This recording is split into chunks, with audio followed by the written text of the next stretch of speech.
There will never be a point in your life where it's the right time to do a great thing. If you're waiting for that perfect moment, that perfect timing, it's not going to happen. You know what you have to do? You have to create the perfect time and the perfect opportunity and the perfect situation. Is that a lot of people become comfortable. They stop growing. They stop wanting anything. They become satisfied. People getting ready to go to jobs that they don't like. Jobs that are making them sick. You see, when you're not pursuing your goal, you are literally committing spiritual suicide. When you have some goal out here that you're stretching for and reaching for that takes you out of your comfort zone, you'll find out some talents and abilities you have that you didn't know you have. When the messenger of misery visits you, what are you going to do? What will keep you in the game? There are things that you think you'll never need to know, that you may only need to know one time in your life, but that could save your life because you had that knowledge. Unless you attempt to do something beyond that which you've already mastered, you will never grow. What is it that you looked at some point in time and you decided that you couldn't do it, that you talked yourself out of it? If you're waiting on your next door neighbor to make it happen for you, it may not happen. If you're waiting on your mother or your father, they may be so ancient in their thinking that they don't understand this opportunity that you have. And if you're waiting on them, it may never get done. You don't beg average people to be phenomenal. You don't beg good people to be phenomenal. You just are phenomenal, and you will attract phenomenal.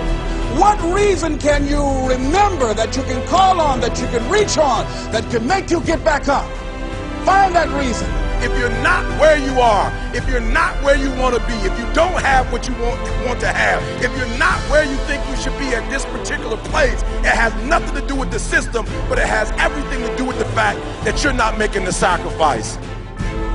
I want you to make that dream become a reality, because if you don't, you will be working for somebody else to make their dreams become a reality. Everybody is against you or don't believe in you no more. And let me tell you something, that's a lonely feeling. It's a lonely feeling, particularly people that you're doing it for. Most people take their greatness, take their ideas to the graveyard with them. Listen to me, if it was easy, everybody would do it. There are people right now who are working who don't want to work. There are people who hate their jobs, but they keep getting up to do it.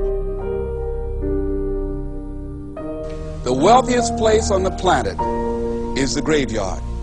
Because in the graveyard we will find inventions that we never ever were exposed to. Ideas, dreams that never became reality. Hopes and aspirations that were never acted upon. Question is, what are you going to do with your time? What drives you? And greatness is a lot of small things done well. Day after day, workout after workout, obedience after obedience, day after day. When things don't work out for you, when things happen that you could not anticipate, what are the reasons that you can think of that can keep you strong? You will never ever be successful until you turn your pain into greatness, until you allow your pain to push you from where you are to push you to where you need to be. Stop running from your pain and embrace your pain. Your pain is going to be a part of your prize, a part of your product.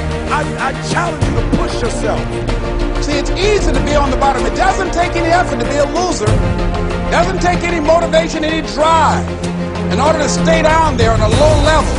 But it calls on everything in you. You have to harness your will to say, I'm going to challenge myself. I mean that what you did last week don't count. Today is the only important day. There are 86,400 seconds in a day, and how you use those are critical. You got 86,400 today, and what you do today is going to cement who you are. Nobody's going to talk about what you did last week. That the biggest enemy you have to deal with is yourself. There's an old African proverb that says, if there's no enemy within, the enemy outside can do us no harm. you have this opportunity of a lifetime. It means absolutely nothing if you don't take advantage of it in the lifetime of this opportunity. I got a saying that when life knocks you down, try and land on your back, because if you can look up, you can get up. If you want a thing bad enough to go out and fight for it, to work day and night for it, to give up your time, your peace, and your sleep for it, if all that you dream and scheme is about it, and life seems useless and worthless without it. See, it's time now. If you want to make this your decade, you've got to start saying yes to your life. You've got to start saying yes to your dreams, yes to your unfolding future, yes to your potential, as opposed to saying no. When you die, die on E. Leave no dream left behind, guys. Leave no opportunity left behind. When you leave this earth, accomplish every single thing you can accomplish. Listen to me, you're going to be here one day, but you'll never get here if you give up, if you give in, if you quit. And finally, guys, you got to want to succeed as bad as you want to breathe.